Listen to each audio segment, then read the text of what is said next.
दोस्तों, सोहन की जब शादी हुई तो वह बहुत खुश था कि उसे इतनी खूबसूरत बीवी मिली है। लेकिन अगले दिन जब वह सुहाग रात के कमरे में गया और अपनी पत्नी का घूंघट उठाया तो उसके पैर के नीचे से जैसे ज़मीन सरक गई।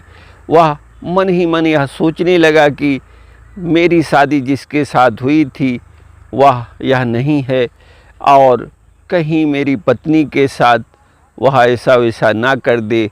इसलिए वह बेड से उठा और अपनी पत्नी को बचाने के लिए उसके गांव के लिए निकल पड़ा।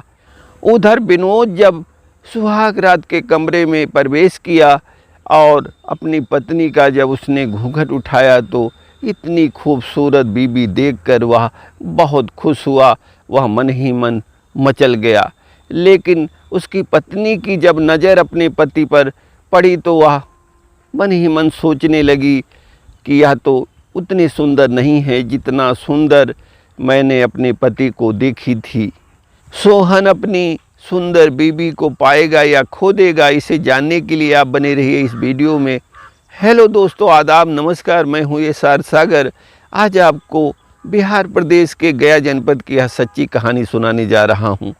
गया जनपद के एक गांव में जगन्नाथ मिश्र रहते थे, जिनकी दो बेटियां थीं, जिनका नाम था अंजू और मंजू। दोनों को उन्होंने इंटर तक पढ़ाया। इसके बाद उन्हें इनकी शादी की चिंता सताने लगी और वह यह सोचकर परेशान हो रहे थे कि कब इनकी शादी कर दें। आखिरकार उन्होंने अंजू और मंजू के लिए दो लड़के तलाश किए, जिनका एक का नाम था सोहन मिश्र और दूसरे का नाम था विनोद मिश्र। उन्होंने 4 दिसंबर 2022 को अपनी दोनों बेटी अंजू और मंजू की शादी निश्चित की। 4 दिसंबर 2022 को रामदयाल ने एक ही मंडप में अपनी दोनों बेटी अंजू और मंजू की शादी करने का उन्होंने तैयारी कर लिया। अंजू जहाँ कम खूबसूरत थी, वहीं मंजू बहुत खूबसूरत थी। उसे जो भी देखता वह देखता ही रह जाता। अंजू के साथ जहाँ विनोद की शादी तय हुई और मंजू के साथ सोहन की शादी उन्होंने तय किया। 4 दिसंबर 2022 को बहुत धूमधाम से दोनों बारात एक दिन आई और एक ही मंडप में शादी का रीति रिवाज आराम से चल रहा था। और सोहन के साथ मंजू और विनोद के साथ अंजू ने साथ फेरे लिया। रात गुजरी और सुबह दोनों की विदाई की तैयारी होने लगी। सुबह जब अंजू और मंजू की विदाई हो रही थी तो दोनों लिपट कर अपनी माँ और अपने पिता से रो रही थीं। दोनों एक जैसे लाल जोड़े में सजी संवरी थीं, इसलिए दोनों को घूंघट में कोई नहीं पहचान पाया। और सोहन की गाड़ी में अंजू बैठ गई, जबकि विनोद के गाड़ी में मंजू बैठ गई। दोनों गाड़ियां के यहाँ से निकली और दोपहर में दोनों घर पहुँच गईं। दिन भर तो दोनों दुल्हन के अदलने बदलने का कोई खबर दोनों परिवारों को नहीं चला।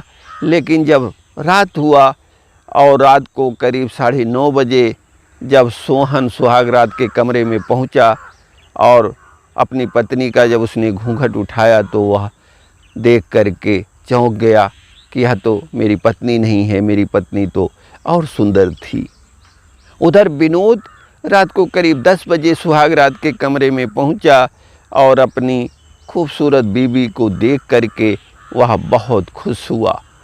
सोहन को जब यह लग गया कि मेरी पत्नी बदल गई है तो वह तुरंत बाहर गया और अपनी बाइक को लिया और अपने साथ अपने पड़ोस के एक युवक को बैठा करके उस गांव के लिए निकल पड़ा जिस गांव में मंजू गई हुई थी।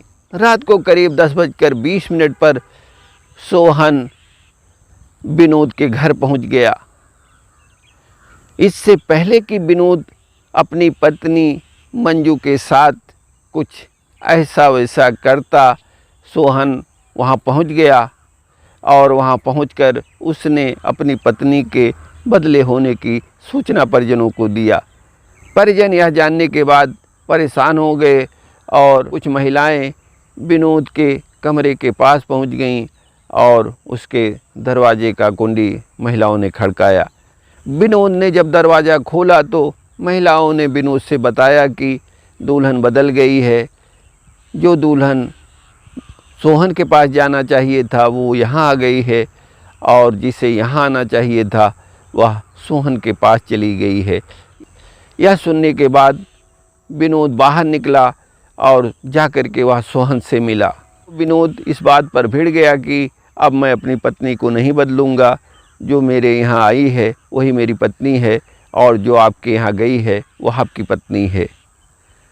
फिर बात और आगे बढ़ी और दोनों परिवारों के बीच जब तकरार होने लगी तो कुछ रिश्तेदार बीच बचाव किए और उन लोगों ने सोहन और विनोद को समझाया कि इस तरह की बातें ठीक नहीं हैं।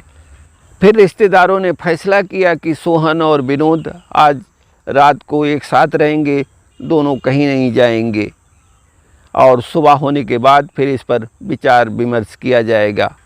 सुबह हुआ तो सोहन के परिजन भी विनोद के घर आ गए और इसके बाद सब लोगों ने फैसला किया कि आप उस दुल्हन को भी यहाँ ले आइए और लड़की के पिता को भी यहाँ बुलाया जाए।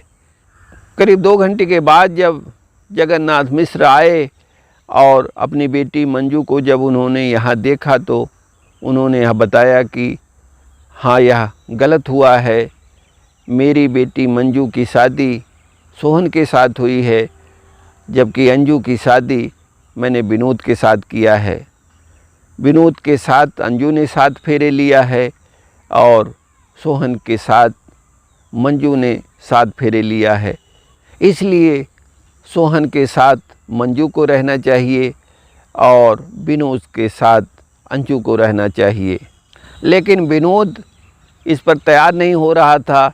फिर परिजनों ने समझाया कि जब तुम्हारी शादी अंजू के साथ हुई है तो तुम्हें मंजू कैसे मिल सकती है।